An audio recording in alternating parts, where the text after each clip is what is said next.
Joyce. Good evening, Joyce. How are you? Brian O'Brien. Hey, Joyce. I like your latest post, Joyce. Your artwork is like really getting like super amazing and incredible. Not like it isn't already, but I love it. I like the vibe that you're putting forward. I like the vibe that you're putting forward with your artwork, Joyce. It's so cool, so amazing. Really would love it um, when you have the time to come share your work with us. Brian O'Brien. Yeah, you're very welcome.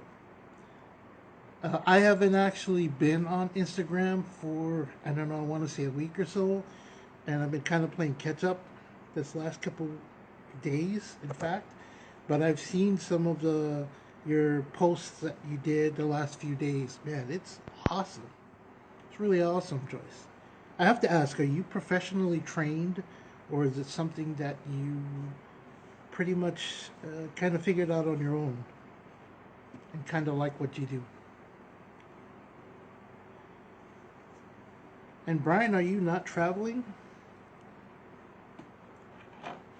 Usually Brian is traveling. And it looks like, Brian, what it looks like is you like the beach. You really like the beach.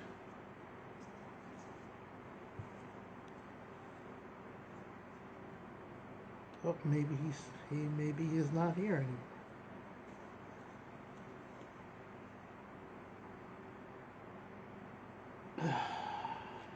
Who is here?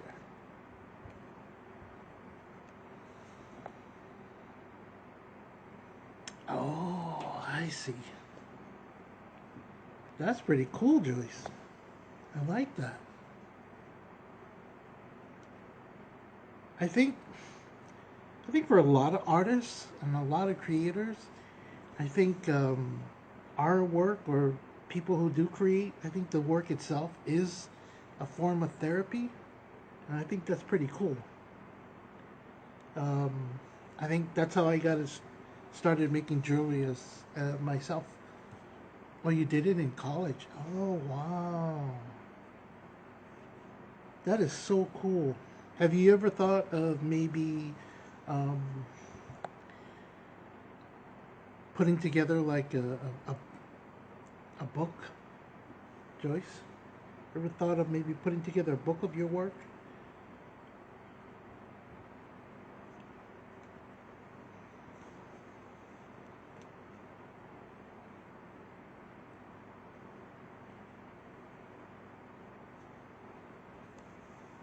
Like there are a lot of artists who will put together like I'm not sure what it's called exactly, like a portrait book of their work.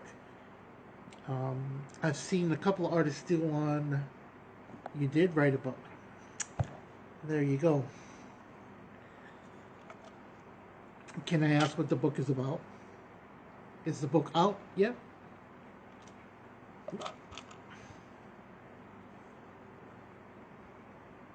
That's interesting.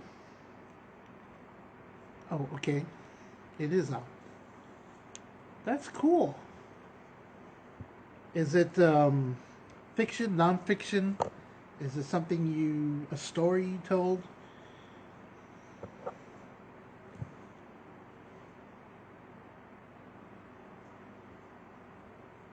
Yes, on Amazon. Okay.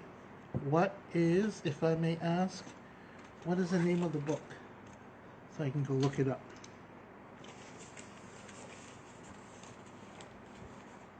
Fantasy book. Fantasy book. So it would be like science fiction?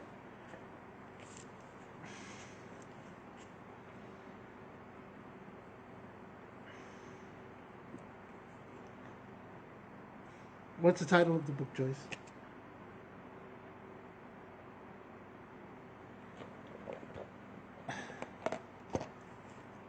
Twilight Realm.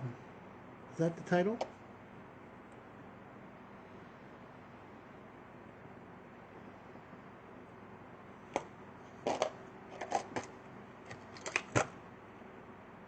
That's so cool. I like science fiction. Um, I'm not sure if Harry Potter would be Twilight Twilight Realm Foss. Hmm. Okay. I'll go look it up.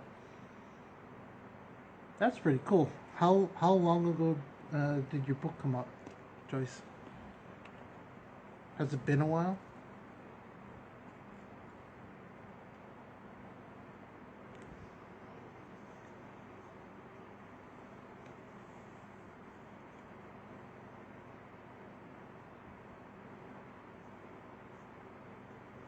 February 19th. Wow, so that's just recently. That is so cool. Okay. Definitely go check it out on Amazon. I actually have my son who likes like fantasy realm type books like Harry Potter, um, Fantastic Beasts or Amazing Beasts, or I think I can't remember the exact title, but he likes the kind of genre. It's all over your wall. The artwork's all over your wall. Wow, that is cool. How long did it take you to write the book?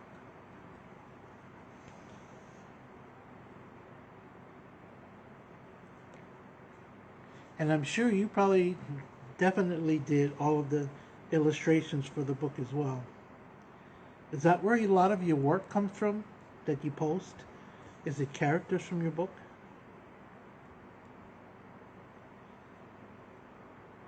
About a year. Wow, okay. Um, so, a lot of the posts all in the back. Okay, I see. Um, I've actually been kind of working on a book. It's something I started, I don't know, maybe 2 weeks ago, 3 weeks ago. Some of the characters. Okay. Yeah, I noticed a lot. The posts I did see recently um, was more fantasy based characters, and those I like. Those I really like. Okay, sorry. Let's just.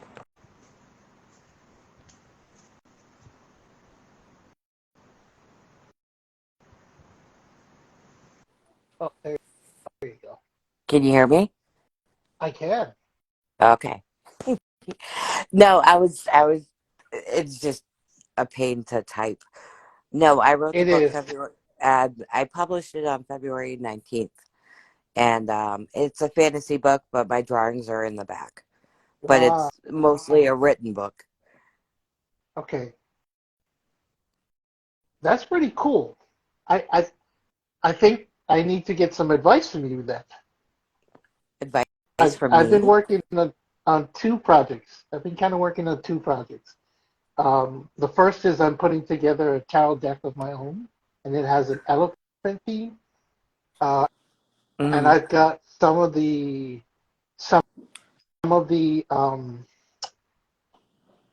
uh, artwork done with a friend I'm working with in where is she from? Ohio.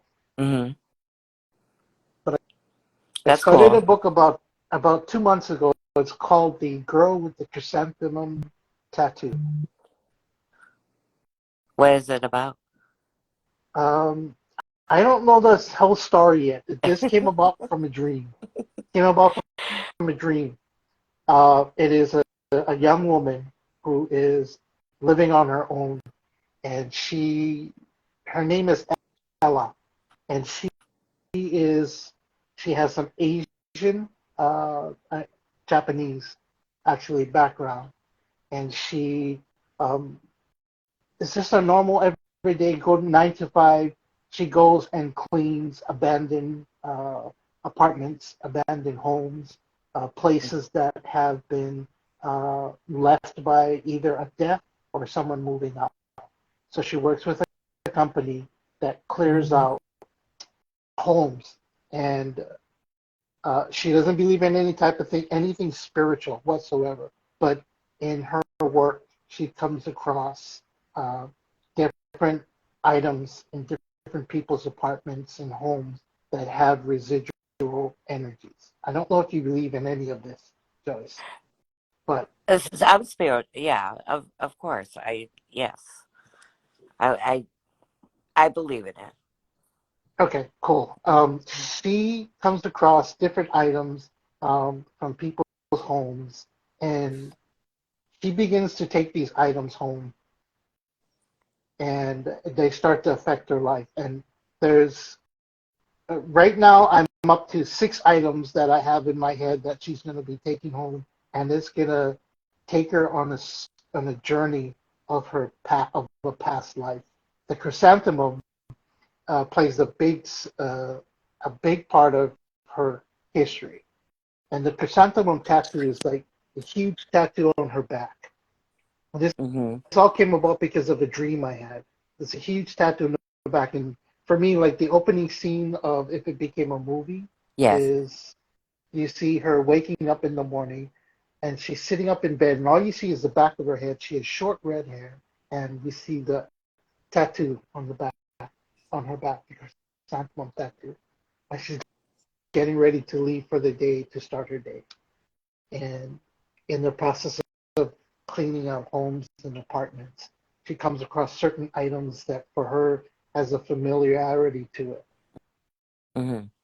And with that familiarity, these items, right now it's 6, Hmm. it tells the story of a past life for her That's awesome. and why she's always felt out of place in growing up as a teenager, as a young student in college. She actually left college because of there was so much mistreatment. So this is all ideas that I wrote down on my book in my book here Hmm. in my journal here. So I put all these ideas down. I just don't know how to like take it or segue it from one portion of her life to the next. That's where I'm stuck. Trying to figure out how to make a segue between the chapters. When to end a chapter, when to start a new one. Does that make sense? Well, yeah, it does, but when I wrote mine, it was I had the beginning and the end, and I had to figure out the whole middle part. But I ended up writing it. Probably the first 6 months, I wrote it, the first draft, and then before that, I did research because I had to learn about the fairy realms and different types of Mm, fairies, um, different types, and by doing all that research, you kind of come up with a story because they all have certain fairies have certain backgrounds, and I okay. went through it through the books of mythology more than just like picking up a Tinkerbell book or anything like that, but just Right. the folklore and the mystery of fairies and the human world and trying to incorporate that all together. But I'm happy a lot of people tend to like it, and um I'm gonna probably do book two. I mean, it's not a long read, it's a short read, and um I just enjoy writing it, and I have my life experiences in it too, so that does help, and it brings out feelings into the book like you feel in my drawings. So And I it makes always it give. more personal. Oh yeah, yeah. I mean, I had some tragedy back in my life. I lost both my parents 6 months Mm, apart, so it wow. was my type of helping with my grieving process. Mm, So when I did the research and started to write, I needed to finish it, because and and that's what I advise anybody that writes is to finish the first draft, no matter how terrible it is. You can finish it, finish the writing, and then go back into it and fix it up. And then you'll find out change a lot of things. So to make it more sensible. But write your story, write it out. Doesn't matter where your chapter ends or chapter begins. Um, just write it out, and then it'll kind of fall into place.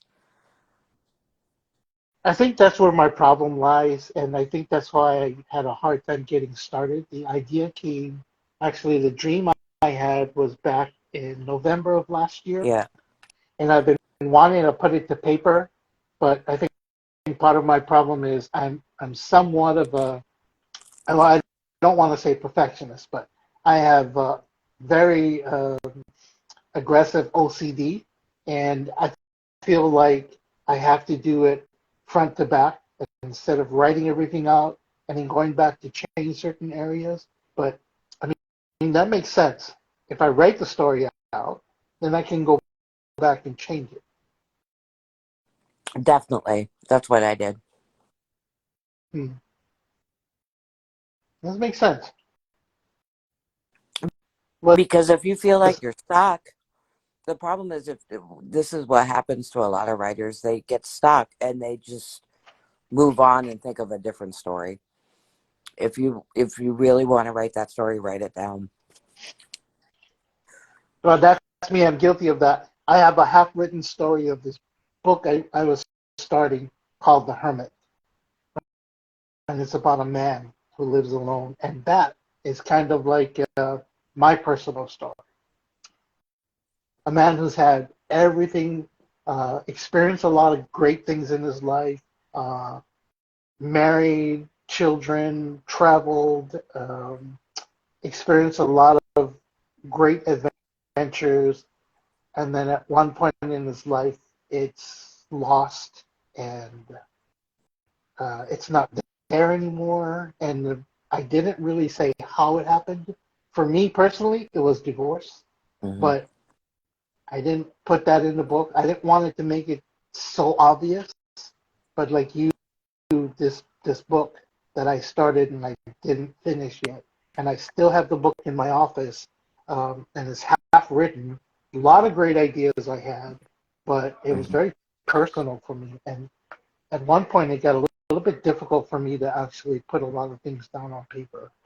But I if had a hard, you hard if time. if you did it, uh, if it's your personal, it's your experience, and people will feel that. And that's the most important part. People will feel that feeling, and it's not coming up as, you know, something made up, even though mine's fictional. A lot of me is in there, my experiences, my feelings, my what happened when my father died, Yeah. my character, her mom died. So it was just that same feeling, that same sadness and um, turmoil that she went through and trying to figure out who she was after losing her.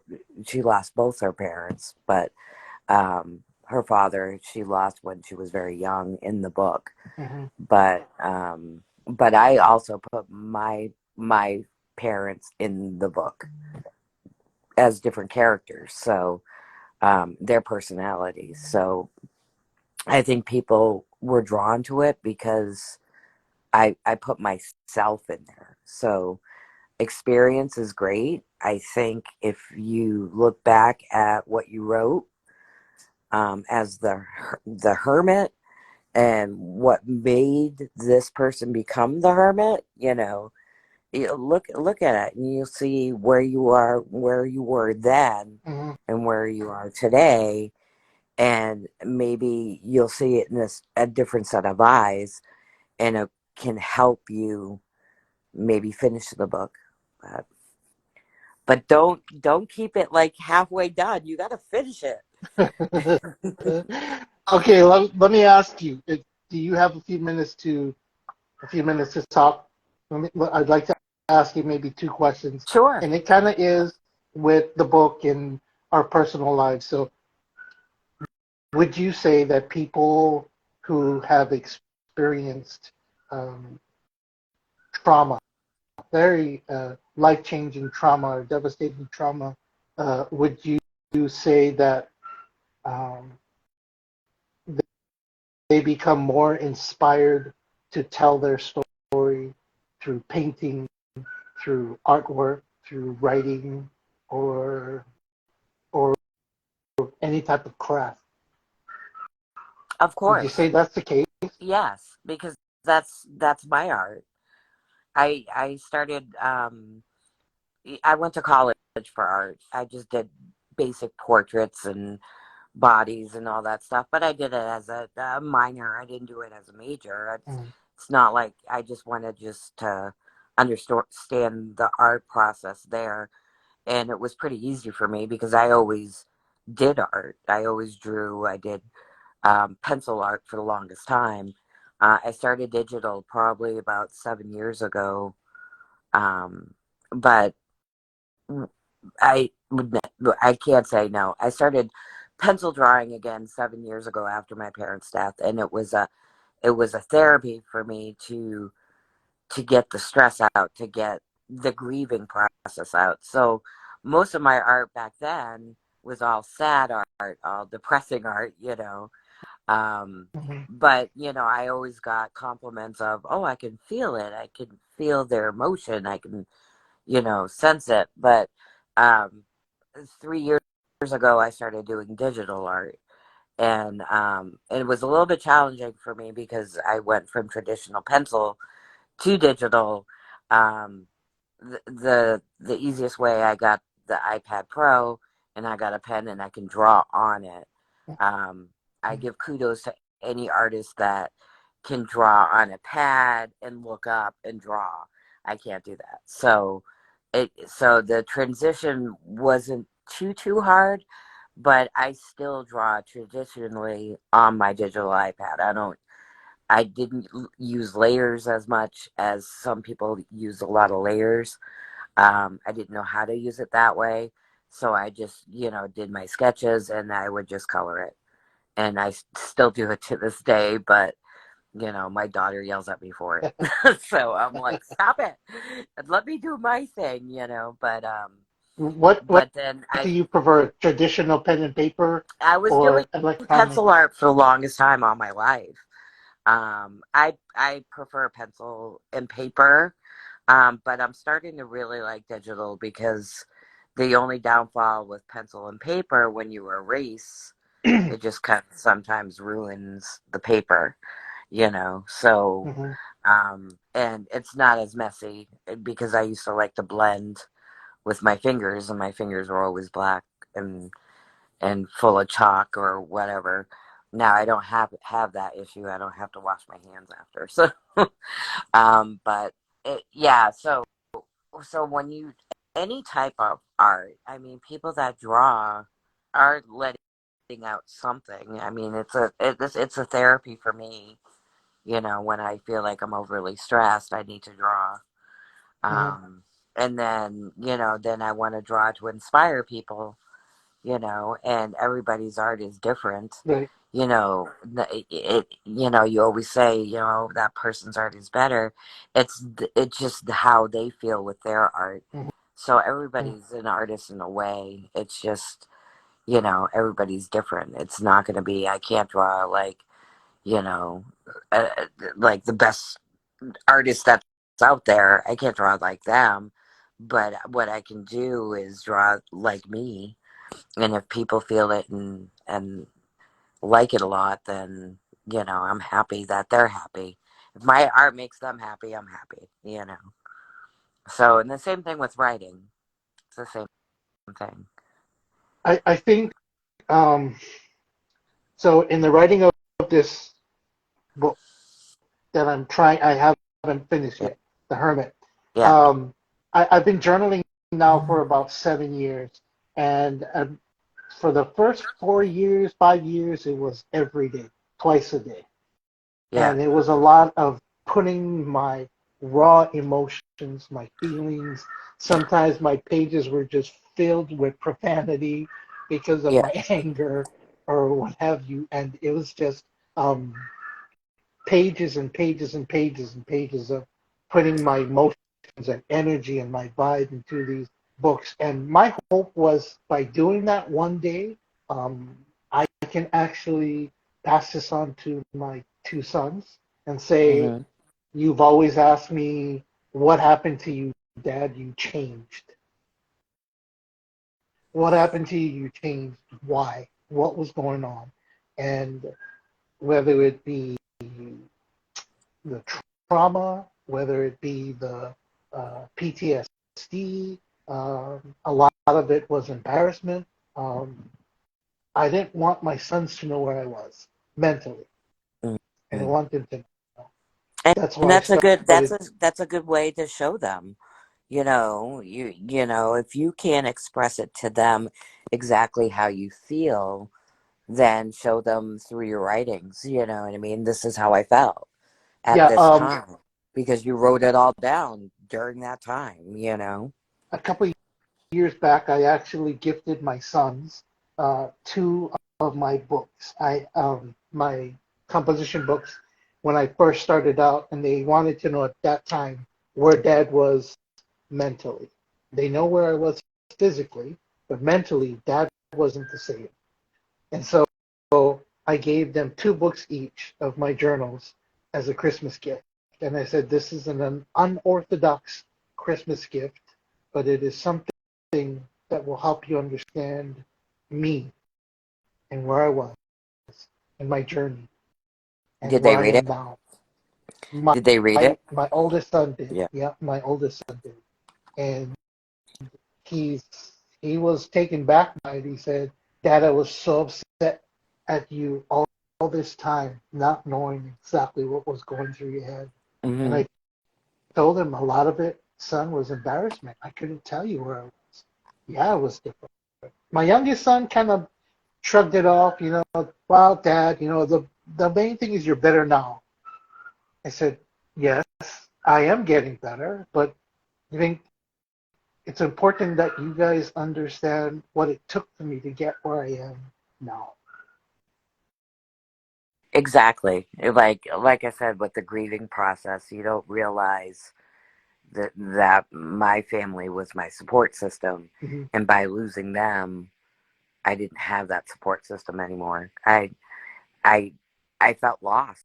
I felt like an orphan. No matter how old you are, when you lose a parent and you're Yeah. very close to them, it's like I felt like I didn't have anybody. You know what I mean, to fall back on. Mm-hmm. And like I said, they took care of my daughter. Um, they actually retired when I was pregnant with her, so they can say, well, we can be daycare. We don't want her to go to daycare.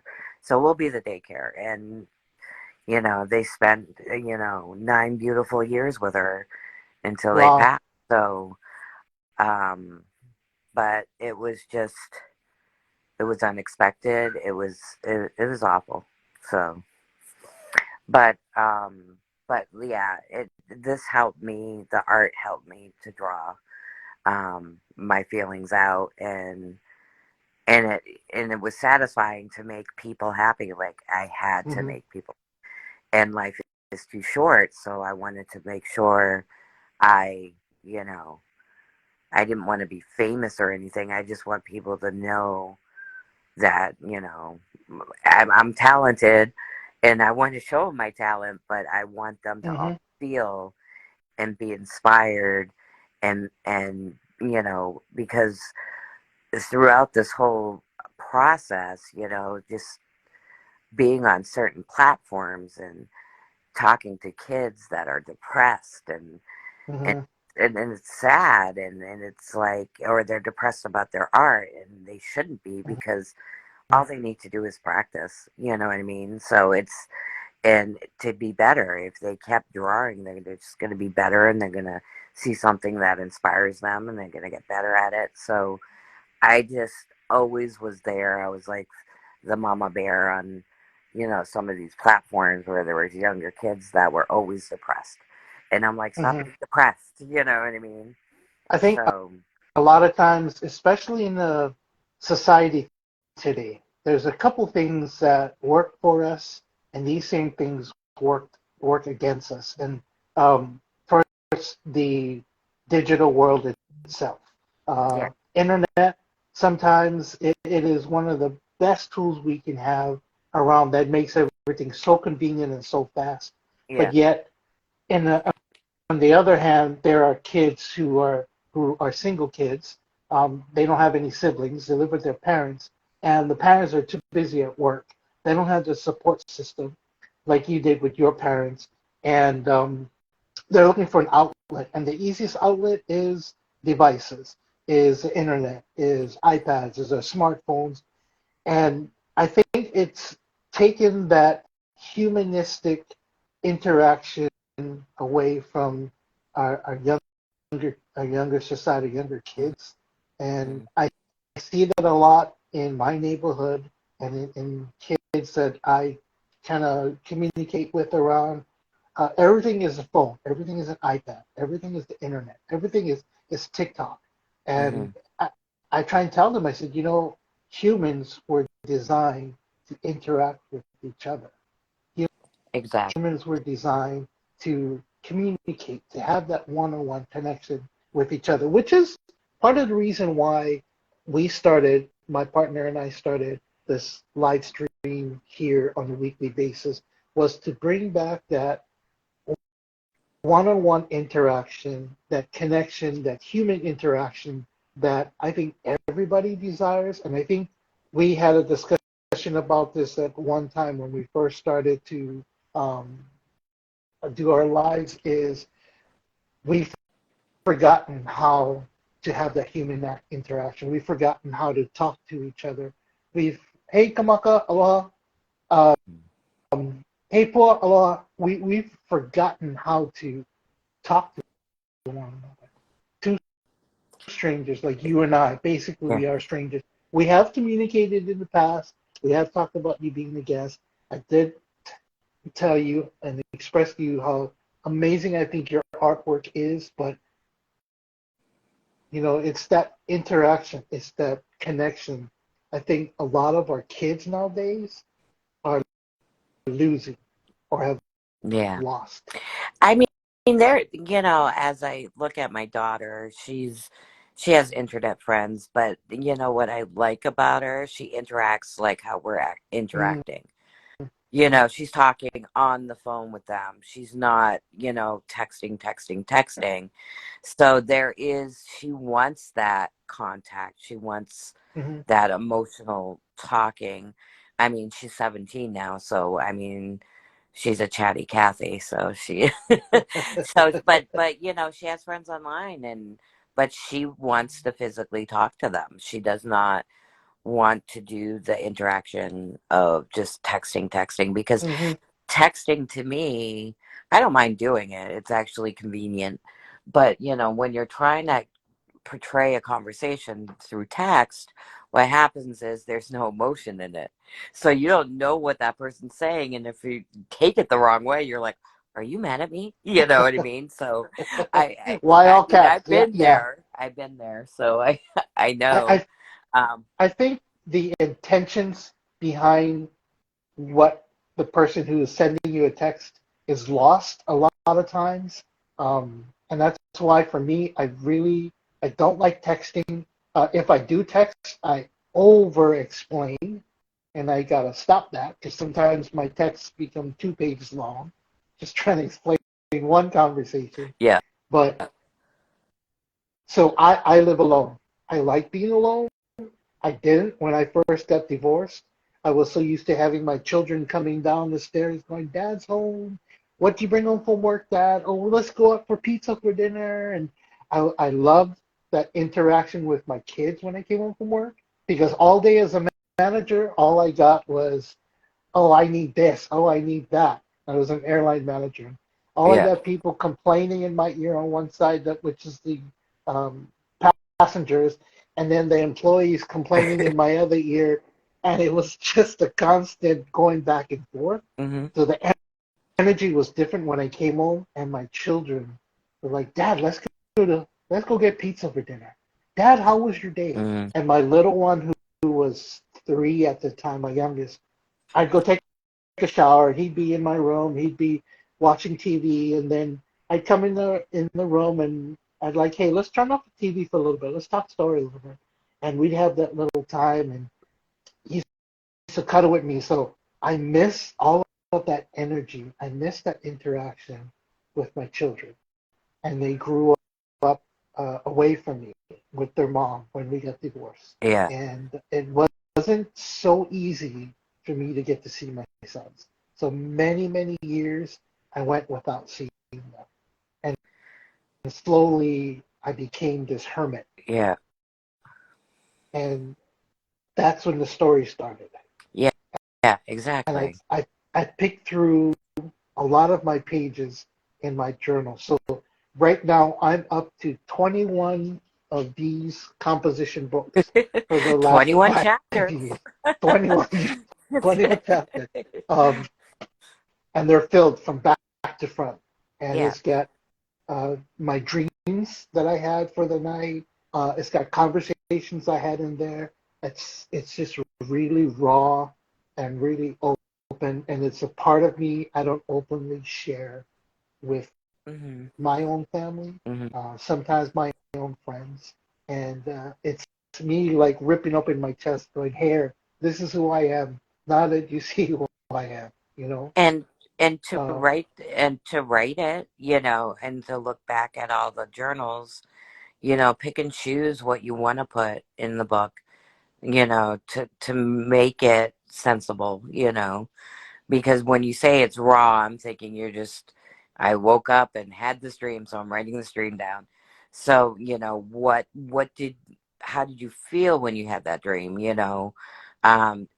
Does it tie into the book of, maybe it was a dream, a sign, after your divorce or something to do with your divorce, so you look at it in that aspect of to try to put a story to it. Um, because yeah, I wrote a lot of short stories, and I used to not read to my daughter as much when she was young, but I would create stories for her. mm, And it was very I did one, I think it was so funny because she was little, and she and I did a story of at my parents' house. There was a hallway closet in the second floor, and there was this little secret door that I was always curious about. But I kind of brought that out and said it was a secret door to another realm. You know what I mean? And there was a secret key my mom had, and so I would tell the story of, I fell through that door. I met like animals that talked and all that stuff. And my daughter was like for days searching for a key that wasn't even there, but and that little doorway led to the attic. So it was I just made up stories, but it brought the magic to her right. that she wanted to go to that realm where the talking animals were, So she would always ask me to, just Kind sit kind of that. like the Lion and the Yeah, Wardrobe. Yeah. basically, yeah.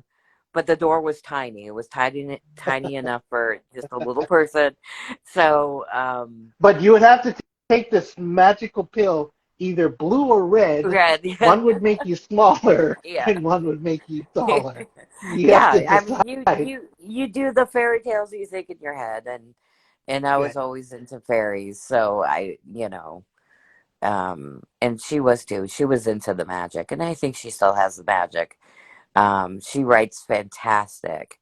Oh, Um, cool. I encourage her to write. She has like this book in her head, and I'm like, write it down, write it down. I'm not quite done yet, Mom. I'm still thinking about.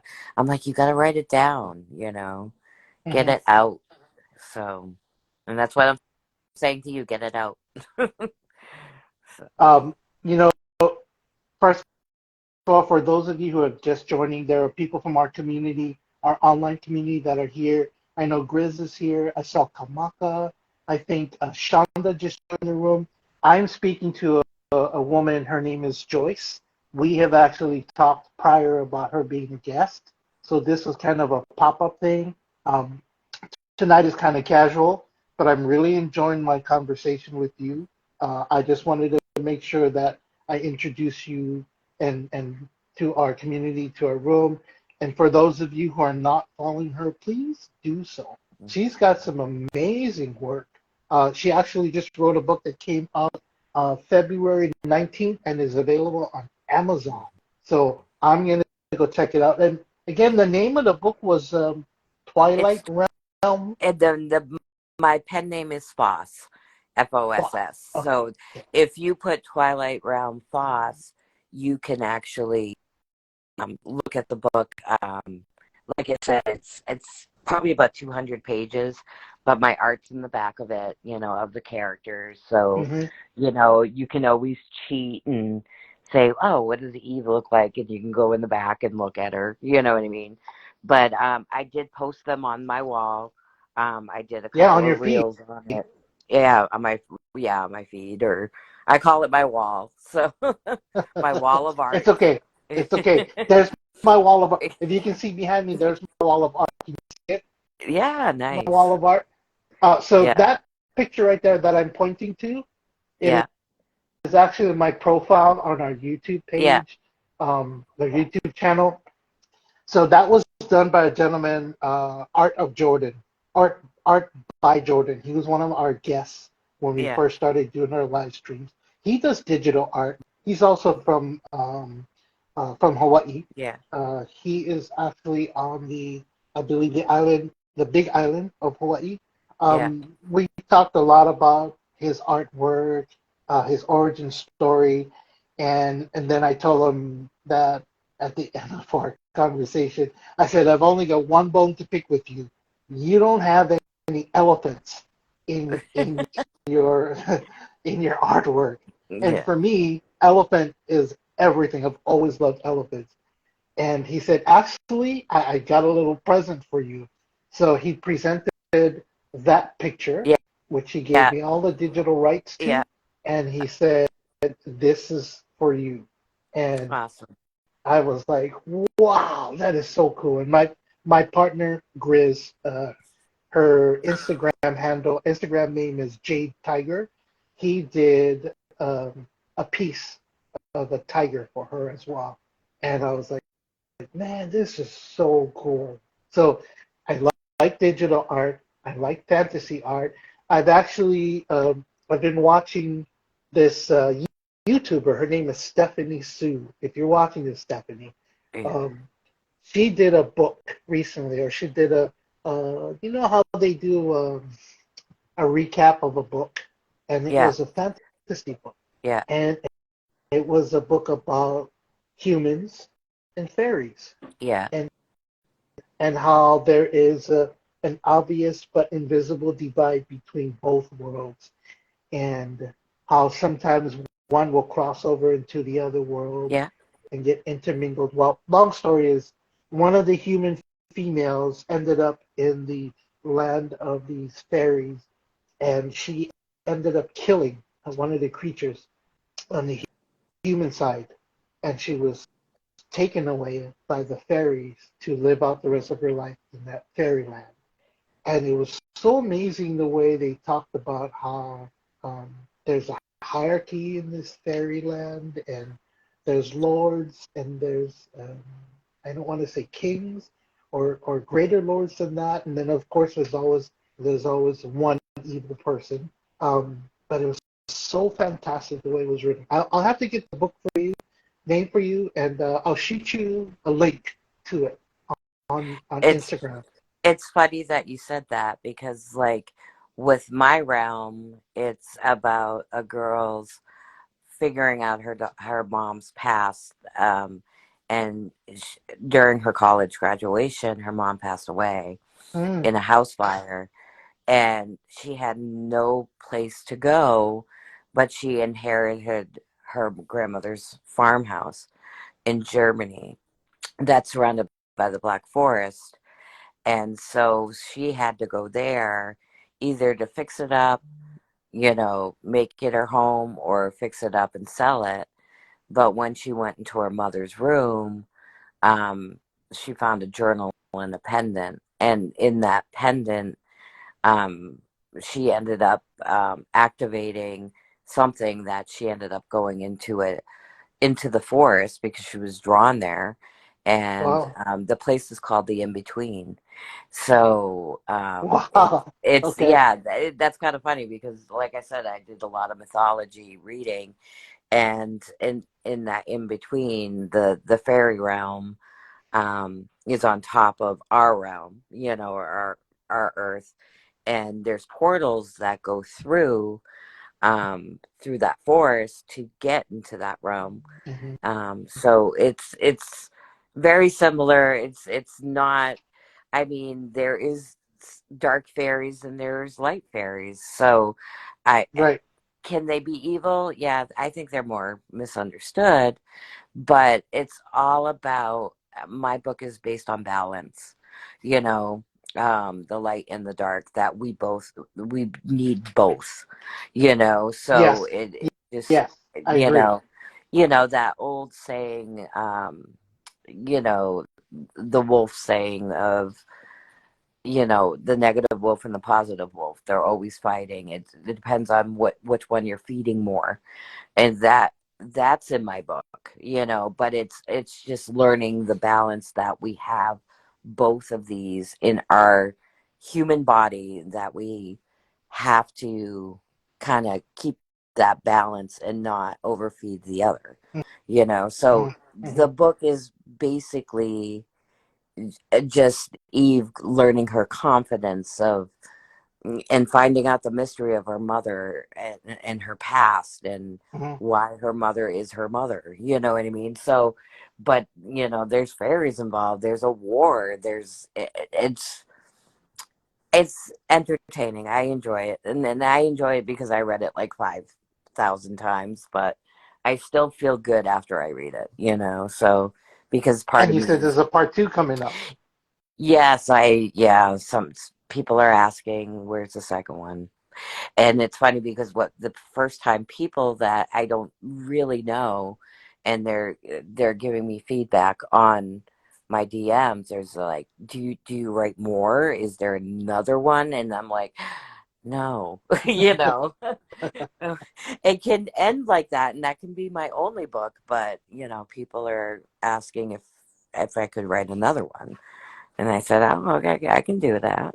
Because I can go anyway in this book. I can do any type. I can do a prequel or a sequel. You know, yeah. So it's.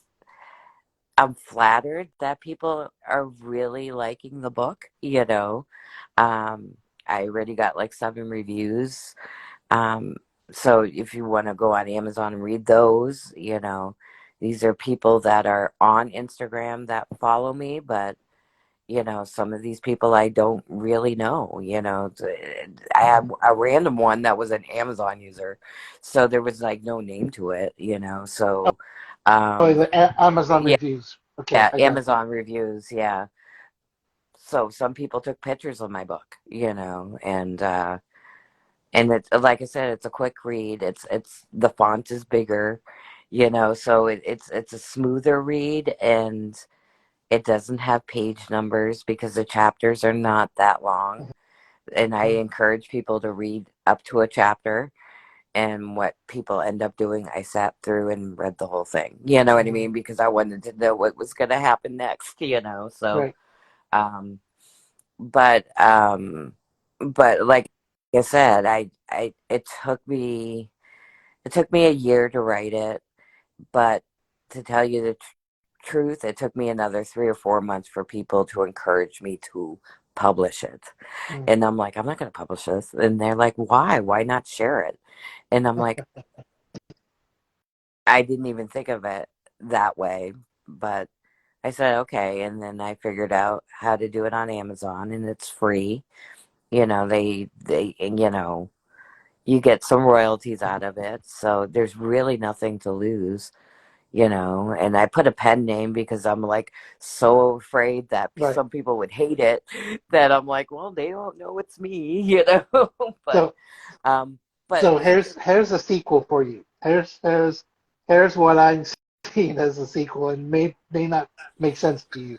But the sequel is in the first book.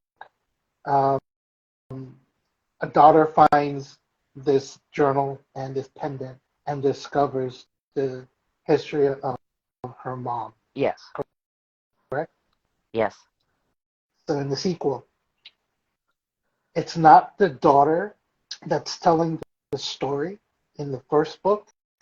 It is Yeah. actually the daughter or granddaughter Yeah. telling the story of how my mom rediscovered her mom's past.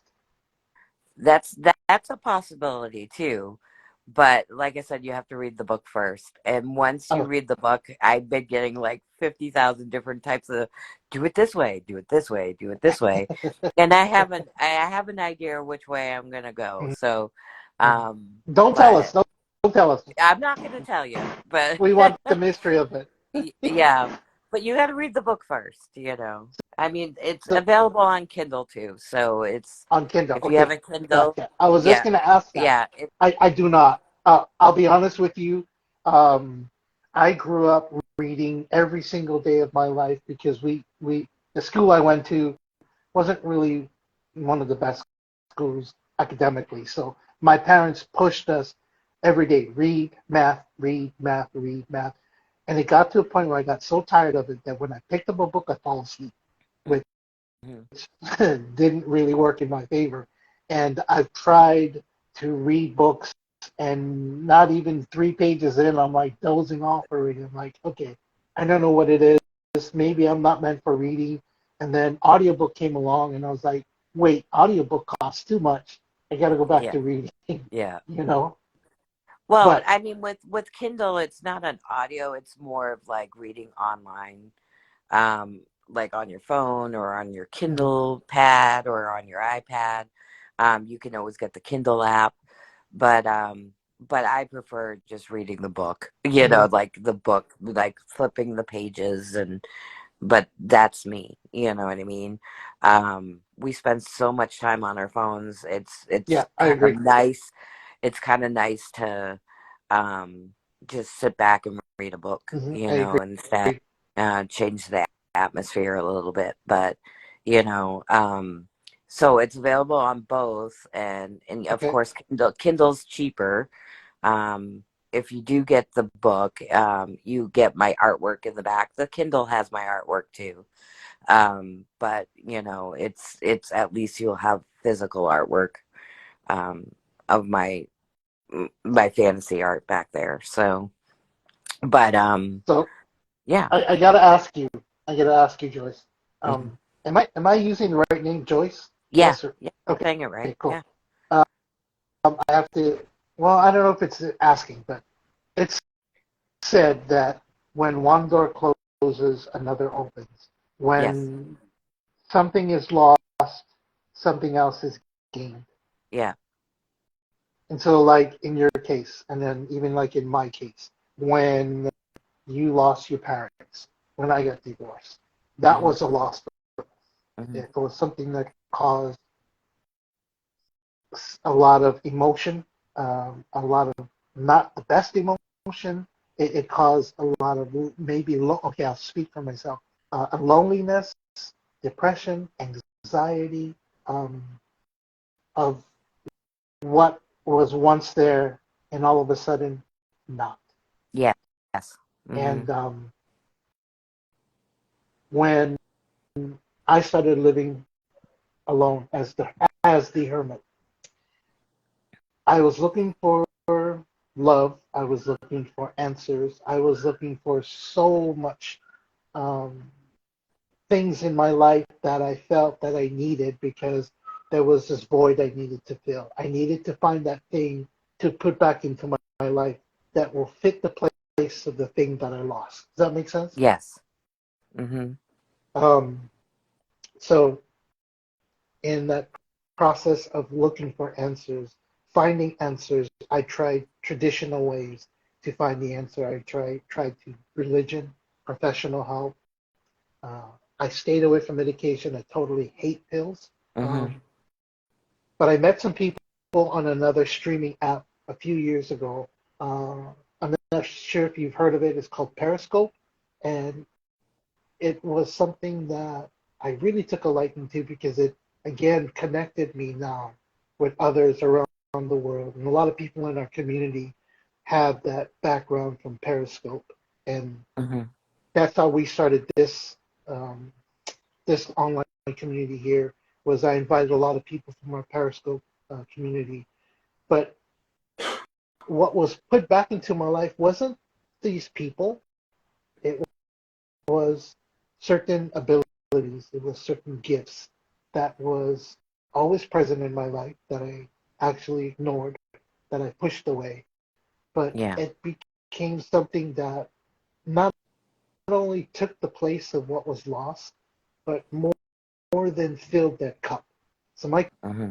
cup was emptied out, but now my cup is overflowing. And what I mean by that is I've been able to meet some amazing people in this world who have so much ability, not only spiritually, but even like yourself in creating. I love speaking to creators. I think Hmm. creators are one of the most amazing people to have conversations with. Um, but I was able to fill this void with spiritual gifts, Hmm. and it's taking me to different places. Some uncomfortable, some brand new, some adventures, some I should stay away from. But Hmm. that void was filled, more than filled. And I think, like in your case, like after the loss of your parents, um, your art started to become more present in your life, maybe. Yes, it started to be a lot more present. Being a mom, and I didn't have time to do much. I worked full time. I still do. So it's just my art. I always did, at night. It was my Mm-hmm. calming time. So I would think of ideas or something that at work, if I'm stressed out, I'm thinking, okay, I'm going to draw the opposite of the way I'm feeling.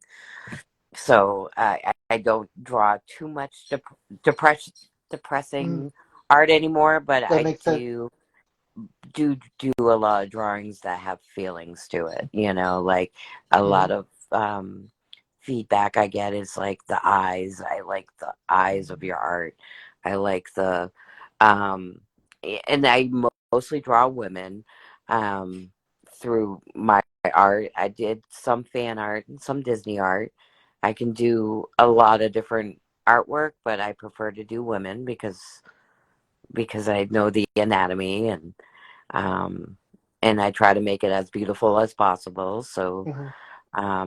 and it makes me feel good when it looks good. You know what I mean? So, and if I can make somebody happy with it, then I'm happy. And the same thing with my book. If somebody's like, Joyce, you got to publish this. This is such a good book. Mm-hmm. It makes me feel like I escaped for 4 Right, hours of my life. right. 4 or 5 hours, depending on some people take a week to read, but some people, like the people that I let read, they always read. So Mm-hmm. it just made me escape for 2 days. Into your realm. So Right. I, um, and I think that's when you know, as an artist, as a creator of of any type, when you can draw someone into that emotional state of that representation of your art mhm. or your book or whatever you're trying to create. When you can pull that emotions from these people who are reading it or viewing it, I think that's when you know that's like your reward. That's when you get that standing ovation as an actor or as an actress, right? Yeah. Yeah, and and I want that it to inspire people that are writing something right now Mm, to write it, mm-hmm, mm-hmm, don't wait. I mean, I always wrote little small stories and short stories, and I never thought of publishing them, and I always wanted people to read my stuff, And so I finally did it. Like I said, I was encouraged by my friends and family to do it. Uh-huh. So, I mean, it, it was scary when I first did it because I was like, oh my God, you Oh yeah, know, sure. yeah, is anybody going to read it? And, I had a, because there's like a billion books on Amazon. I'm like, oh my God. And, I'm a self publisher. I did Mhm. not go through a publisher. So, I'm looking at all these other books that are all fantasy or vampires and stuff like that, and they have like a billion like reviews. I have seven, but it Hey, probably will grow because I just put at my least seven book. people read your book. I mean, Yeah. who can say that I wrote a book, it's on Amazon, and seven people read it? I can't, you know? Well, I I can't even did. finish mine. So like the total books I sold so far since February 19th. So yeah, a little bit of a month ago, Hmm. I already sold 100 books. Wow, that's great. So Yeah. and then I have some that are not showing yet because they're out in Europe. So but they're people are the feedback I'm getting from it is like I get all excited because like they take pictures of the Hmm. book that they're holding it and they're like, "Look, I got your book." And I'm like, "Where are you from?" "I'm from Austria." I'm like, "Oh my God." So it's like, it's exciting through just seeing the reactions of what people really thought of it. um, I had an interview with this guy named Ryan, and it's on my feed. Um, I was so nervous. He's like, "Introduce yourself." I couldn't introduce myself. I was like, I don't like to draw attention to me. But once he started talking about my book, I was like, much better. But Right. what he liked about it, he says, you use all your senses. He says that every page I kept on smelling lavender and peppermint because you would describe it, through the book. So you Mm. use all the senses. You get to feel the smells of the forest and you walk through. One of the things that he made me laugh was in the beginning, she goes into the farmhouse and he goes, "All I wanted to do was help Eve clean that farmhouse." You know what I mean? Because he's like, it just made me want, I like, he could picture everything that I wrote. You know what I mean? So Hmm. he said that I write like Stephen King, and I'm like, but it's not a horror. But then Right. I realized that Stephen King wrote other books under different names. He did Love Story, and The Green Mile is not that terrible of a horror. So just the writing style, I guess he says it's like Stephen King, and I felt flattered with that. But you know, um, I just wrote, you know, how I felt. So thank God I had a good editor to follow up with me because I'm Hmm. like, oh God, it's been years since I took creative writing. So, but Um, I always suggest to people that if they're going to write, that get it out, get it written down, the first draft. It could be as raw as what you just did, because considering once you did The Hermit, you did like 21 journals of it. You wrote it. You already wrote yeah. it. Yeah. You just need to piece it together in a way to make it a story. You know what I mean? And like I Yeah. said, it doesn't have to be a thousand pages. You can do. I did 200. I've seen books on Amazon that are 150. Pages, and if people are drawn to it, they can relate to you, then you're a success. You know what I mean? Because not like there's other people out there that went through what you went through. So Yeah. you're gonna find Definitely. I you're think for a lot of us, especially like creators, they're motivated by something maybe an event that happened in your life, like you, Mm, and there's an outlet for it, and it was in your artwork, and it was in this book that you wrote. And I always believe that every one of us, there is a story behind it, behind us, um, and that our stories someday will be a testimony that somebody's going to need to hear. And it could exactly. be that in your book, you know? Yeah, exactly. And I, like I said, put your experience, put something in the book that's part of you. Um, you know, the grief that I felt, I put it in Eve, Mm, my main character, and and I did the personalities of my family members in the mm, book, because everybody has,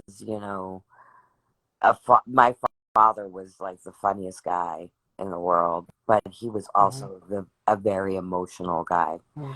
So, so I saw him. My mother passed away first, Oh, so wow. I saw the grief of him, and by watching him every day cry about her, feeling lost, feeling, you know, it just watching that,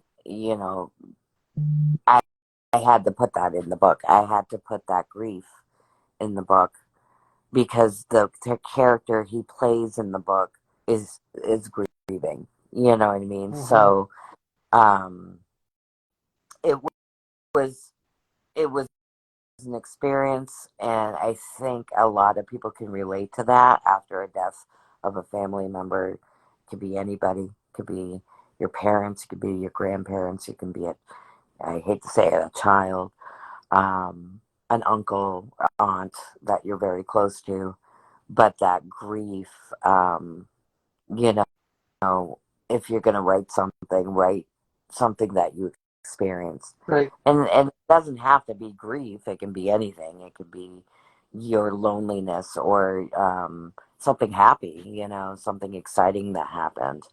There was a part in my book that I put my mom's childhood stories in there. Um, it's not a spoiler, but when she was young, she was in art class and a girl sat in front of her and flipped her braid into my mom's paint and ruined her artwork. So Mm, every art class, this girl would do that, flip the braid back. One day, my mom just was fed up. She told the teacher didn't do anything. She cut the girl's braids off. mm, After, and when she flipped it back and my mom cut the braid off, when she tried to flip it forward, the braid was gone. And then the next day, the girl came in with very short hair. Um, but it was a story, and that story like stuck with me with my mother. I mean, that was mm-hmm. my mom's story, so I put that in the book. You know what I mean? So um, she had a lot of great stories that I wanted to, share with people, even though it's Right. crazy and shocking. But, Mm-hmm. um, but it was so fascinating when she used to tell them. So, like I said, just put your experience in there somehow, um, because like I said, we only live once.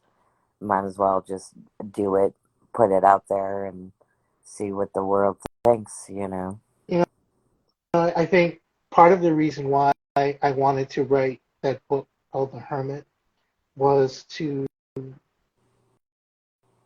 put in words, put on paper Yeah, what I couldn't put into words. Does that make yeah. sense? I You couldn't say wanted it to document the words that I couldn't speak. exactly.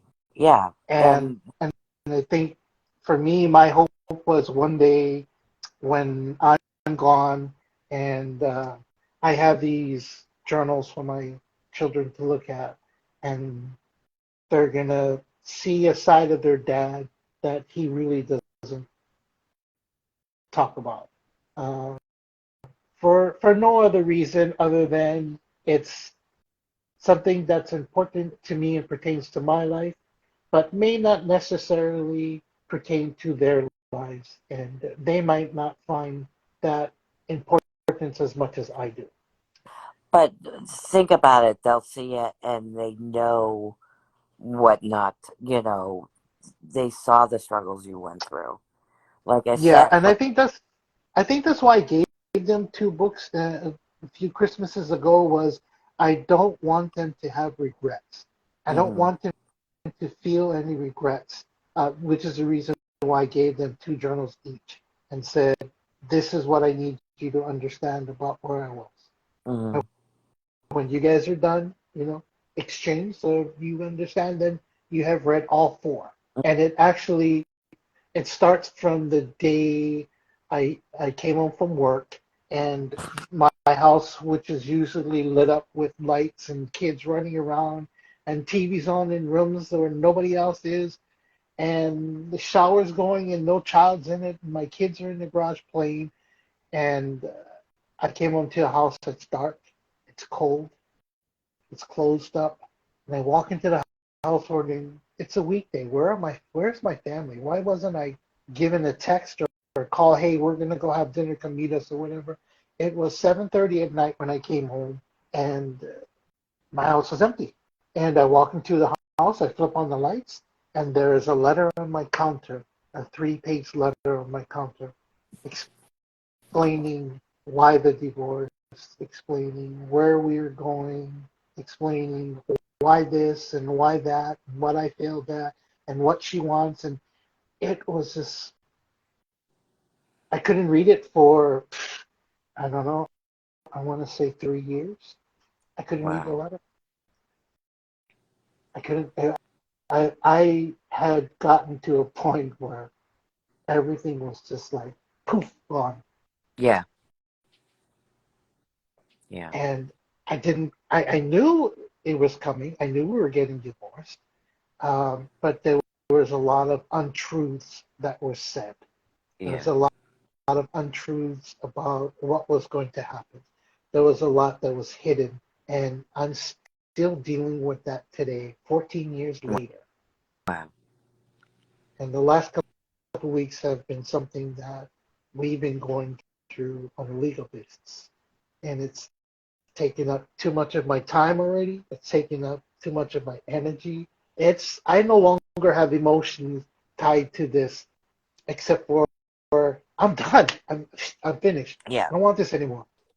hmm The memories for me is done already. So the journals that I wrote and being raw and a lot of it, I went back and read some of my journals, and I looked at how I wrote these journals and just the shape of the letters.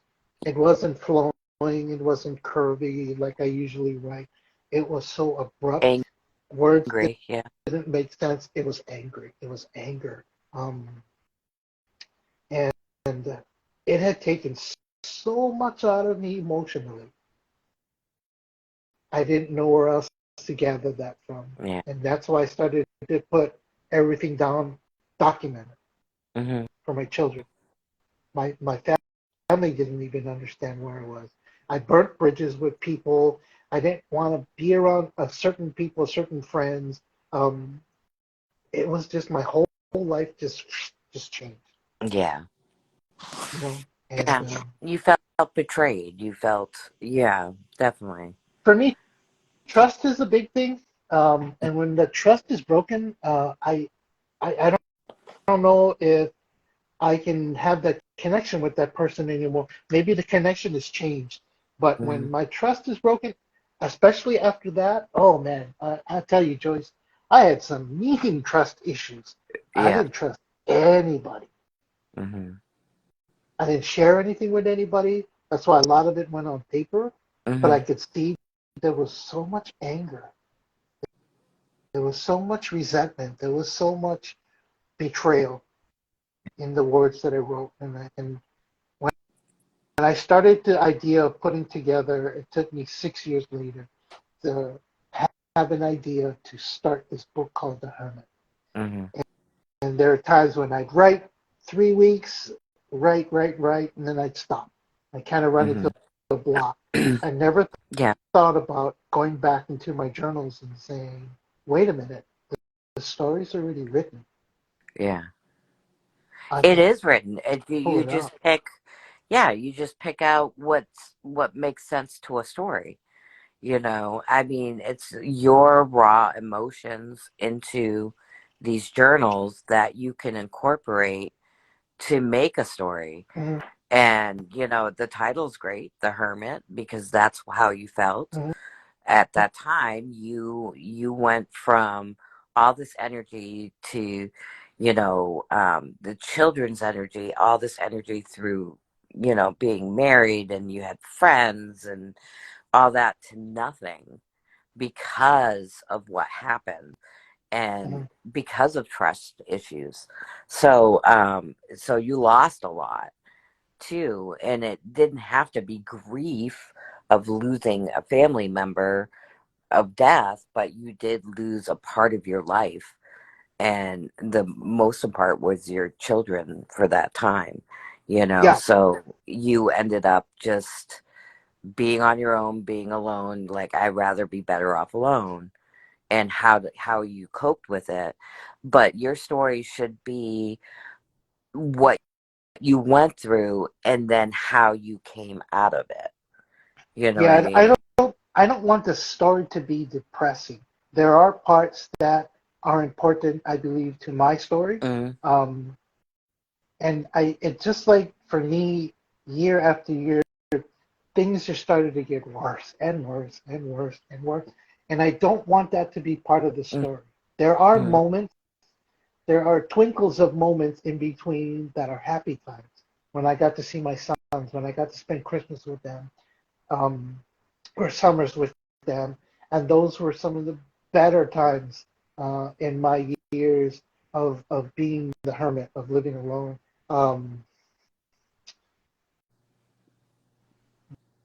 but then I lost my train of thought. But I think one of the things that I really wanted to do with the story, and I think that's why I'm having a hard time finishing it because I don't think my story's finished yet. And that's fine. And you don't have to finish it. You can finish up to where you are.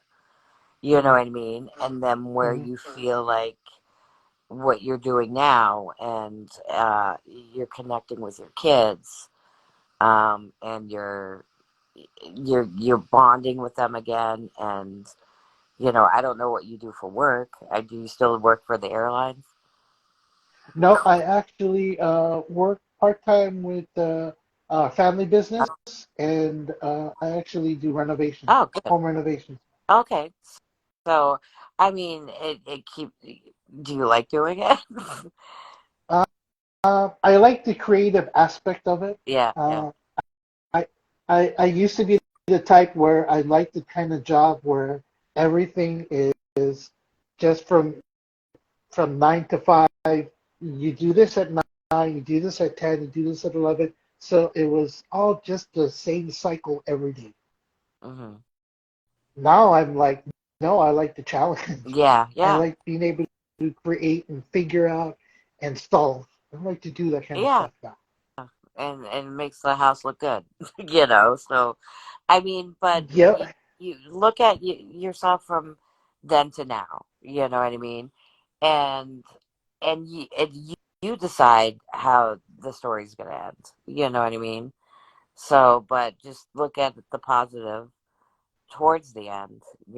Like I said, you're reconnecting with your sons, Hmm. um, and you're starting to make friends. You look like you have a good following, of people here, that support you, and you have this little podcast thing going on, which is a good connection, a good therapy for you. So, but um, I, I, but I just look at, don't say this often, and I need to.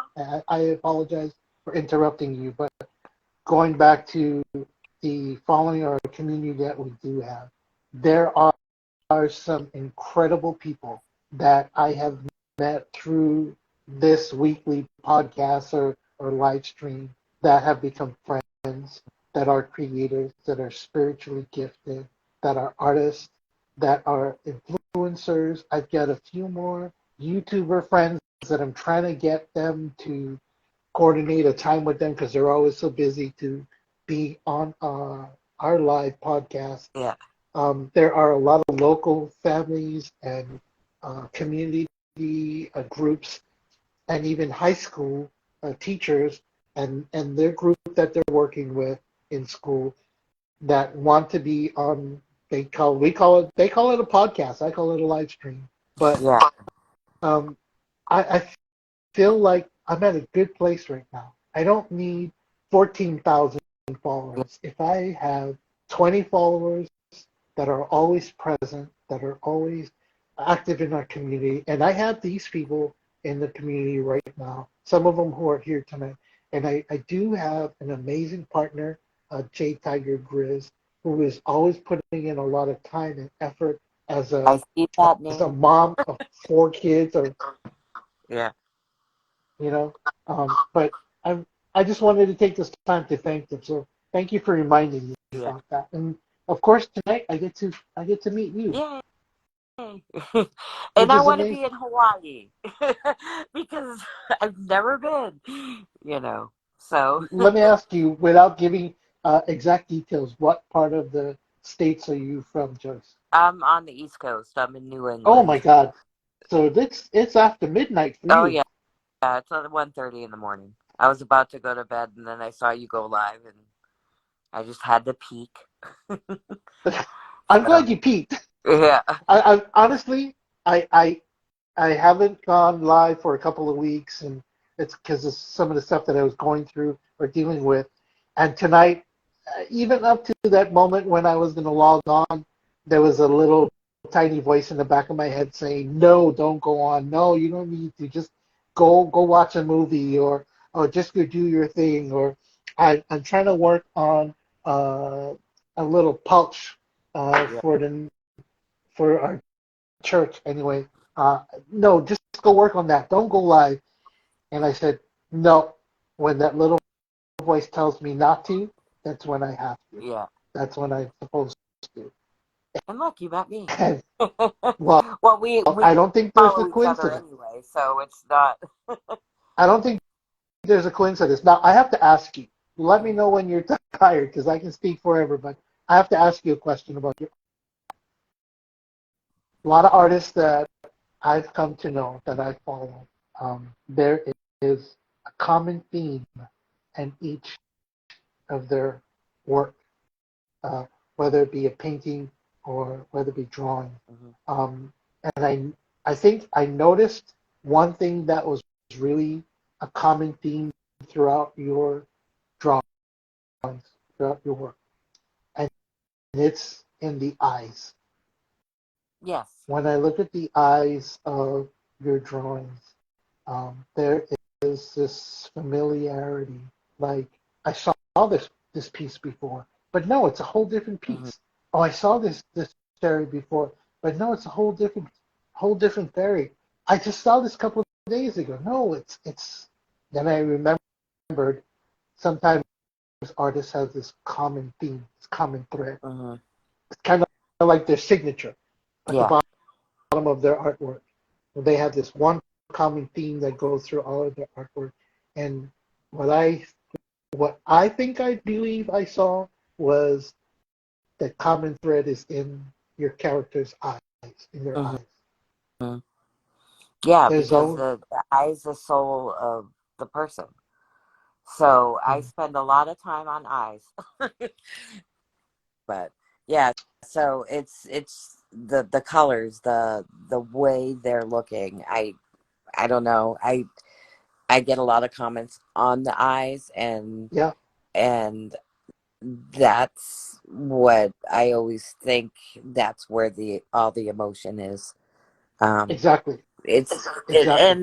in the face too. I'm like, man, I'm such a sad person because like when you look at all my drawings, they all look somber, you know.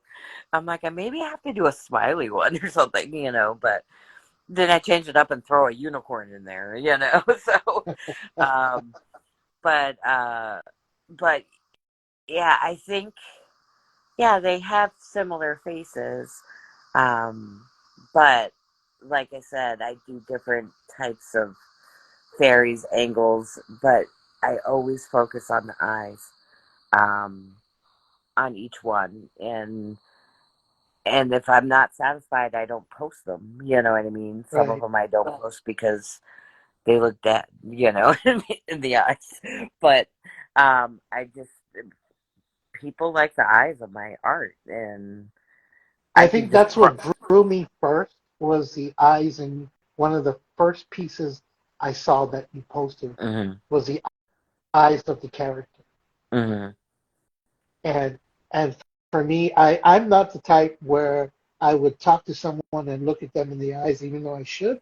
yeah, But when I look at people's artwork, I notice a common thread throughout their work. And if you look at one piece after another, all of a sudden it seems familiar, it seems similar. There's something about it that's familiar. And I don't know if it's that emotion that you're trying to evoke from the way yeah, the eyes are drawn. yeah, But for me, it's like the eyes. That's the first thing I'm drawn to is the eyes yeah. in the painting, in your drawings. Well, most artists, um, they always have like a certain character they draw. It's my style that I do portrait drawings of women, but I Mm-hmm. do portrait drawings. I hate hands. I can draw them, but I hate them. So I don't like to draw them very often. But I try to challenge myself, but I think the face is your emotion. I can have somebody. I did a little section of all the Greek muses, doing different things in their full body, and um, it was so hard to step away from the portrait and go into a full body. And I'm like, you can't see the eyes, you can't see the eyes. Can they feel it? Are they gonna feel it? Are they gonna see it? Mm-hmm. And Yeah. most people did, even though some of the eyes were closed. um One was dancing with their eyes closed.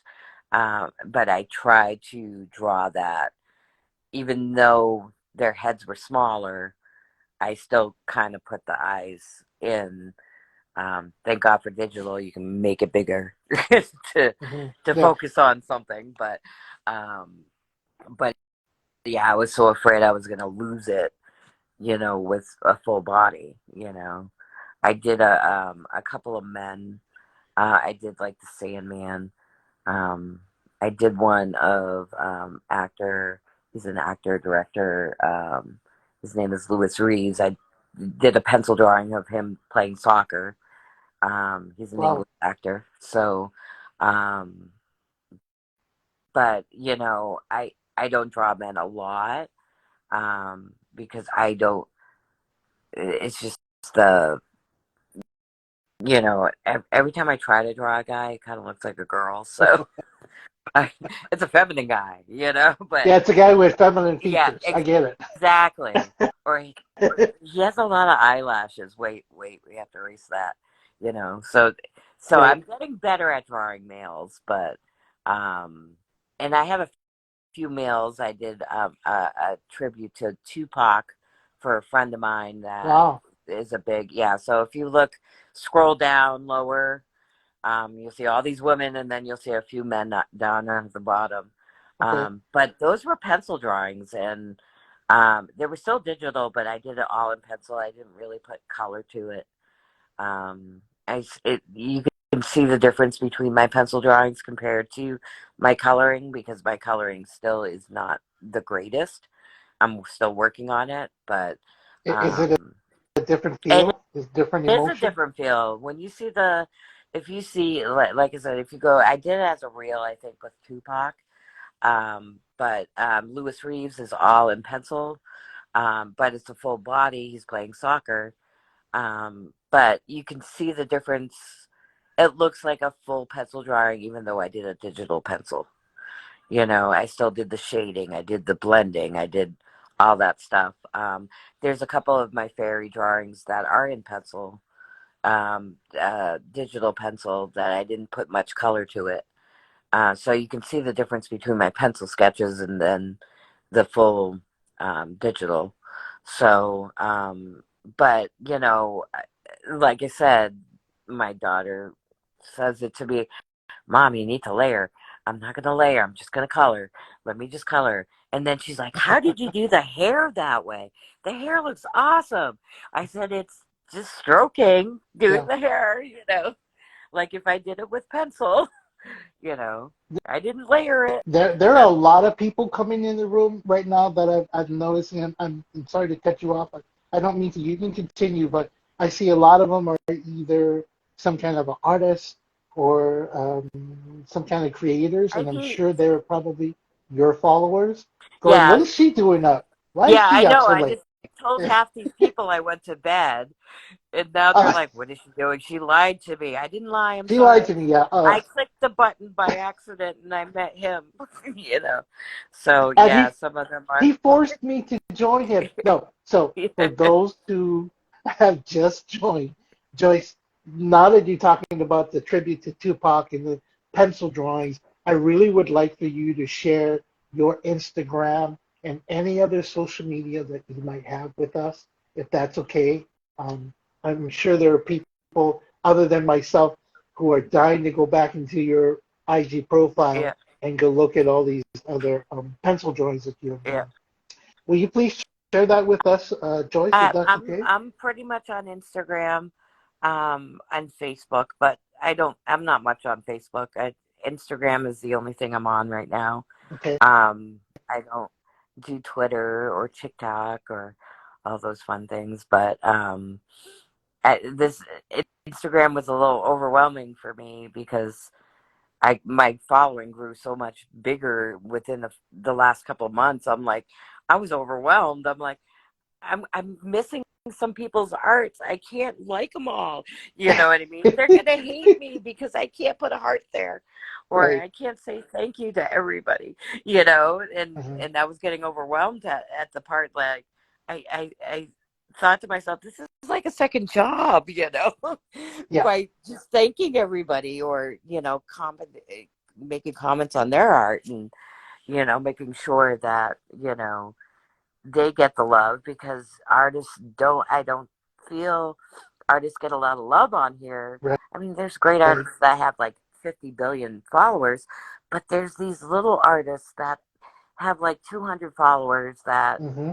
deserve a lot more because their artwork is amazing and um you know That is if part of the reason why we started this, uh, Joyce, because okay, originally our community was going to be all spiritual.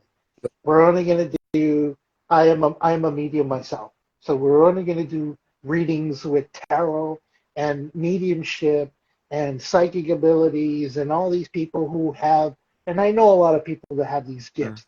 But as we started to go along and I started to kind of feel things out and understand, I was like, wait a minute. Yeah, we need a place for our community for people who are gifted spiritually. But when I'm going through Instagram and I'm seeing people who are artists, who are uh, uh, crystal collectors, who are any type of creator, whether it be with food or with plants or with the digital art, I wanted to have creators come on to our podcast, our live stream, there's a and lot of share their work. musicians too on Yes, here and, that's and that gentleman it, Kamaka yeah, that was here earlier. yeah, He's a musician. yeah. So I mean there's so many people on here that just need to be loved. You Yes, know what I mean? Like yes, they need to because artists, as an artist myself, some people spend days on their art. I yes, spend about 2 to 3 hours on my art. When I get home from work, if I work at till 5 p.m., I'm starting my art at 6 and I'm done at like 1 in the morning, yeah, yeah, just so I can post every day. right. I think that's key too to get a lot of followers if you post every day. But Consistency. Yep, yeah, yep. um, But these kids, these 20-year-olds, I seen 13-year-olds that draw stuff, and it's so amazing, Yeah. and they have like 50 followers. I'm like, what's going on here? Yeah. They Yeah. should get a lot more. Yeah. And I try to support a lot of people that follow me. If they're artists, I'm going to follow you. If you're a writer, Hmm. I'm going to follow you. Musicians, I'm going to follow you. But I just, the only thing is, I see some of these artists that have like 20,000 likes and all that stuff, and there's a couple of them that I follow that I'm so surprised because, like I said, I'm overwhelmed with almost 3,000 followers. Um, but I don't get as many likes as I thought. But Hmm. I can understand now because having 3,000 followers, when something, if you start following them, you get to see all their stories and Yeah. their posts and stuff, and you want to support them, you want to like them. I think I spend like a good 30 minutes to an hour going through everybody's story, and if they have a new post, I'm going to go in their wall and I'm going to like it or comment or whatever. Yeah. Just so because people, it just encourages them to draw more. You know what I mean? You, Um, you how know, many is your likes? account public? Is your account public or private? Mine's a public account. Yeah, I Okay. have actually I put it as a Business. professional account. Okay. That helps because you can boost Yep. your art. Yes. So any artist can do it. Anybody can do it. You don't have to be a true professional to have Right. a professional account, but it Hmm. gives you an option to boost your art. Yeah.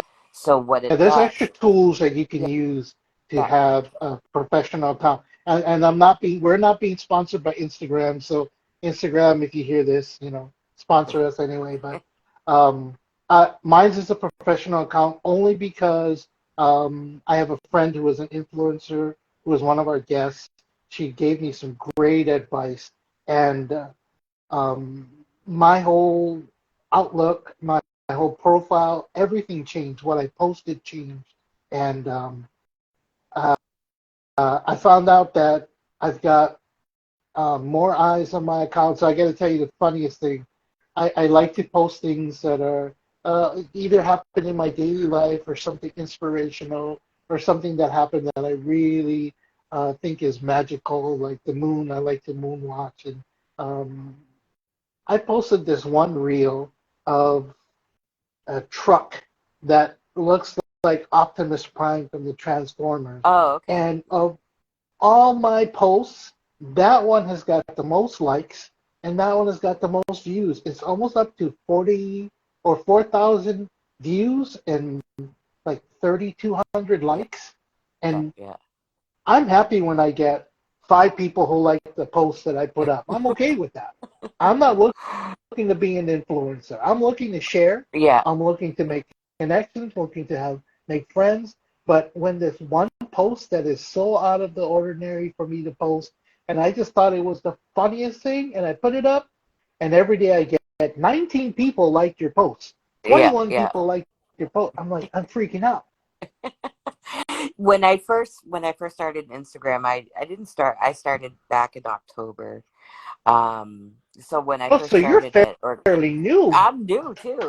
Yeah. Oh my Um, goodness. yeah, I know. I know. Sorry, I'm a newbie.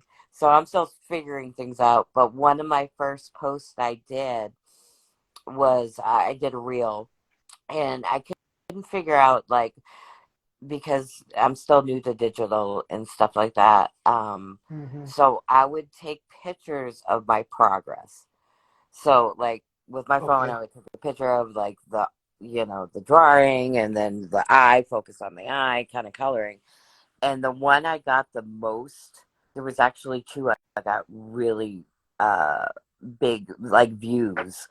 Hmm. Was an avatar one that I did, and then I did a black and white, like a 40s black and white girl, Cool. 1940s kind of starlet. But like my Avatar one, I swear to God, one day it was 300 people watched it. Well, The next day was 3,000. I was like, who the heck is watching? You know what I mean? I'm like, oh my God, So I was, who's got so much yeah, time? I know, and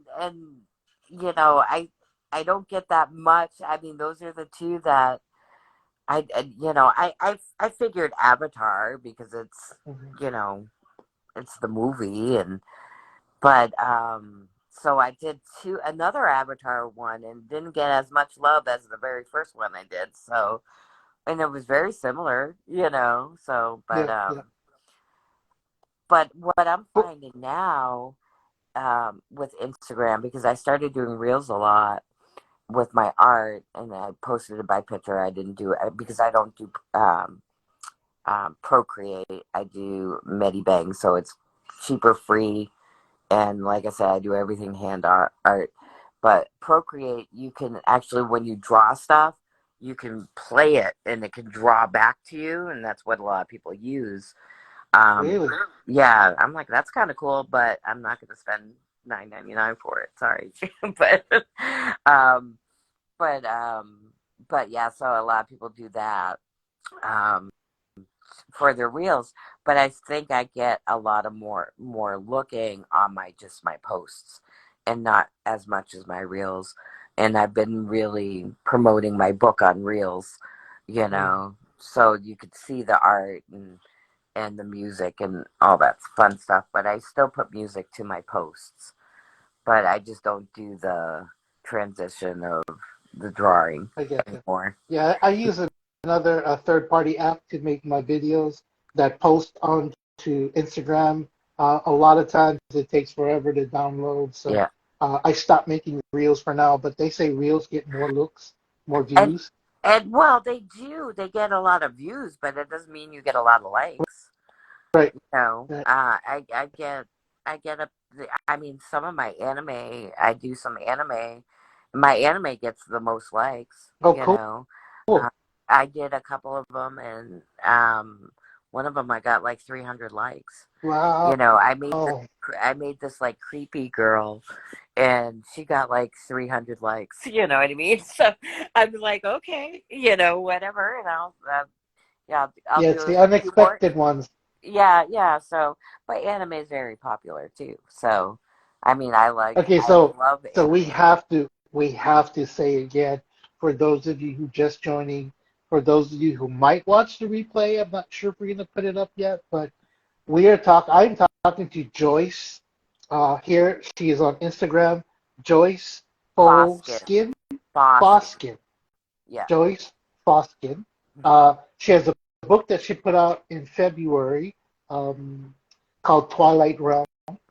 Go look her up on Amazon, and I think she says she's also on Kindle. We're talking about her artwork. She does digital art, but I think she prefers to do pencil drawings. I Yeah. think she said, right? Hmm. And she has done tributes to stars and directors. Go give her a look. Go give her a follow. Go put 1,000 more followers onto her Instagram for us. Well, So thank she you. have So you that. could overwhelm me more. Thank you. No, just kidding. No, wait, you're the reason why I've wanted to put something like this together was to have people like yourself to come on and share your story and share your work and share just a little bit an insight of what we don't really see in your posts in Yeah. your wall. Yeah. And I think Exactly. when you can kind of pull the curtains back a little bit and look at these creators and these artists and understand their posts, you're like, I get it now. I understand. I see what what she's doing and or what she wants to express. And yeah, it's the eyes, it's the emotions. I get it. I see it. You know, And this plus, is why we go that ahead. yeah, okay. Just to inspire other artists too. You know what I mean? I think I did a podcast a couple of years ago, and that's why you see my little drawing face. My pictures on my wall feed too, Mhm. so people can see what I look like. But I did a podcast, and it was like they had the cameras on me, and I was fidgeting, and I was not paying attention. I was like awful. So I'm like, I'm not doing that again. I'm covering myself. I feel better like if Yeah, I'm talking on the phone. yeah, yeah. So, I think but I think when I first reached out to you and I asked you about your work and I asked you about becoming a guest on our with on our live. Well, congratulations, you're a guest tonight, which is unplanned. But yeah, for one, I for me, it's the energy, it's the vibe that I get in the work and your art. And I think I explained to you when I messaged you that there's a certain energy, there's a certain feel that I like that's really, really enticing. And something about, I don't know if it's just men, but when there is someone that's a creator, whether it be an artist or a singer or a writer, and you really you want to know the identity. You want to know what this person looks like, what she's about, to really get a better feel. Something about men they have to know. They have to have an idea. What does she look like? She have red hair. She has black hair. yeah. What does she look like? She has Well, my blonde picture's hair. on my wall, so you can see what I look like. You just have to scroll down. You know, people don't scroll Yeah, you know, down. I promise you this. I'm gonna go troll your account when we're done because I want to Okay. look at your pencil drawings for sure. I Yeah, think I there. didn't know Like I you said, did if you pencil don't see, drawings. you'll see the Tupac, and you'll see the guy playing soccer, and that's Louis Reeves. I'm plugging him in. He needs some love too. He's a great actor. He was in The Sandman, and he was in Crazy Heads. He's funny. He has a lot of funny videos that's popped up. Um, I give him support. He's very nice. He's a nice person. He DMs me sometimes, so it's we DM each other sometimes, so it's a nice thing. The same thing with Dane Cook. He's another one that's a local here, and he's from Massachusetts. So today was his birthday. I wish him a happy birthday. He thanked me. I'm like, oh my god, he has 1 billion followers, you know. So Yeah, I mean, there's celebrities that reach out and talk to you on here, um, but it I, makes it inspires you to keep doing what you're yeah, doing too. yeah. So I I have so for me, if I'm suggested to look at a profile from someone in our community or my partner, I will. A lot of it is I'm led to the person, to their Instagram profile, and specifically, I was led to yours, and I noticed in your work, like I said, there was that the eyes always drew me into your work. The energy, the vibe that you were giving, the emotions that you were trying to express, and now I understand your story and understand why a lot of your work makes sense for mhm. me.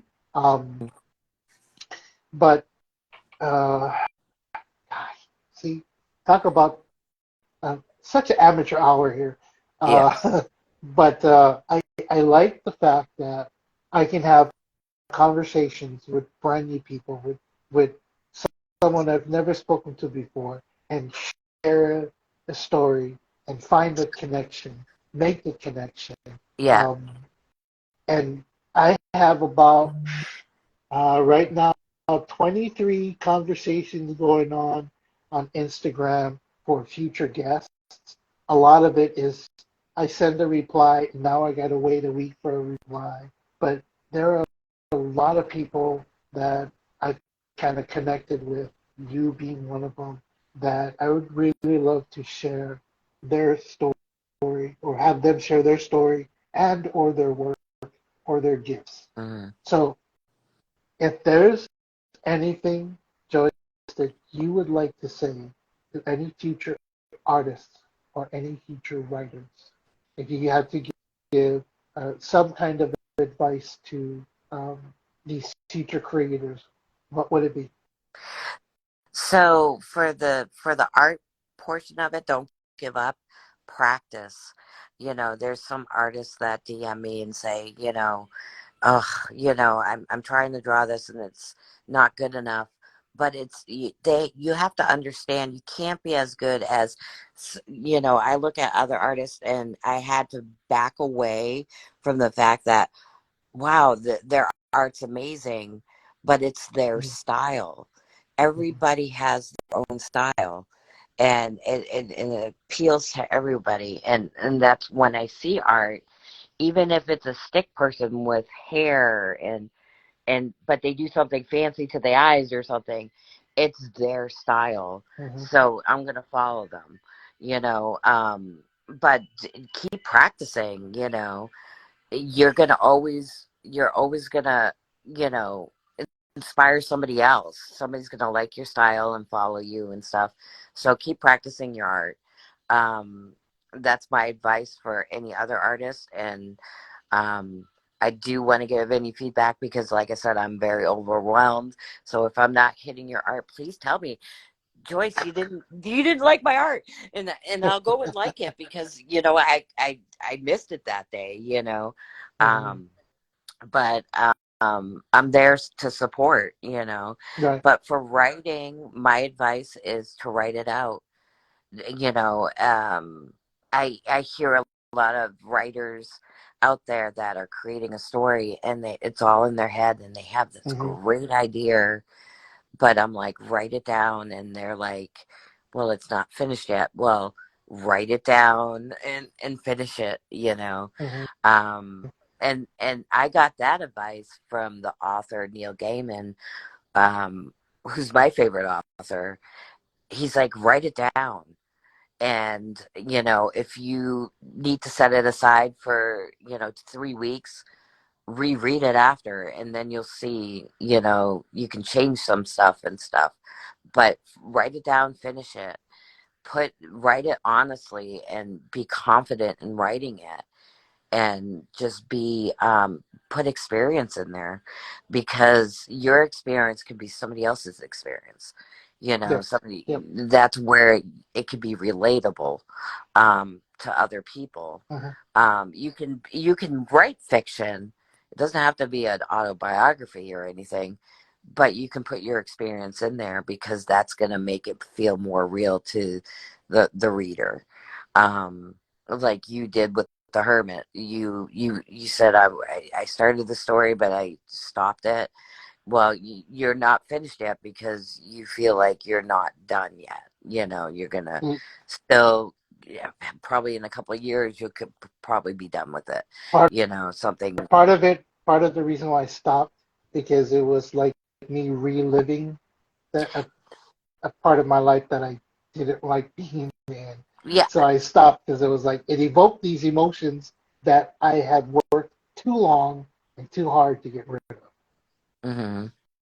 But But it's it pretty but much it's it written. actually but think of it this way: somebody else is going through what you went through, Mm, true. and you want to share that. Yep. You want to share that. Maybe when you put that book out, just say you put that book out in a couple of years or whatever, at that moment somebody picks it up because they're going through it right now, Mm-hmm. and they'll understand that anger is going to be part of that coping process. Mm, You know what I mean? That part of it is going to be, and then they see where you end up. You know what I mm-hmm. mean? So there's a light at the end of the tunnel. It's Mm-hmm. just what you're dealing with at that moment. Somebody else's, or what you dealt with in the True. past is somebody's dealing with it at the moment. Yeah. And it's I think our relatable. story is some point in our lives, our story is going to be the inspiration, the motivation someone else needs to hear. Exactly. And Mm-hmm. when I ask somebody who's writing, write it down, and they're like, well, it's never going to get published, or I didn't write it long enough, or it doesn't matter. If you Amazon, you don't have to have a lot of words. Mm-hmm. My nephew wrote a book that was probably less than 75 pages, and he got a great following. He did it just only on Kindle. He didn't do a print. Mm. But he got a great following for it was a science fiction, like a short story. You can write short stories. You can Yep. take a bunch of short stories and make it into a book. You Hmm. know, Like if Reader's you don't want to, Digest. That's yeah, what yeah, Reader's Digest was. yeah, exactly. Hmm. So Yep. there's always different things. I'm collabing with somebody with my art, who's doing an autist for the mind of autism.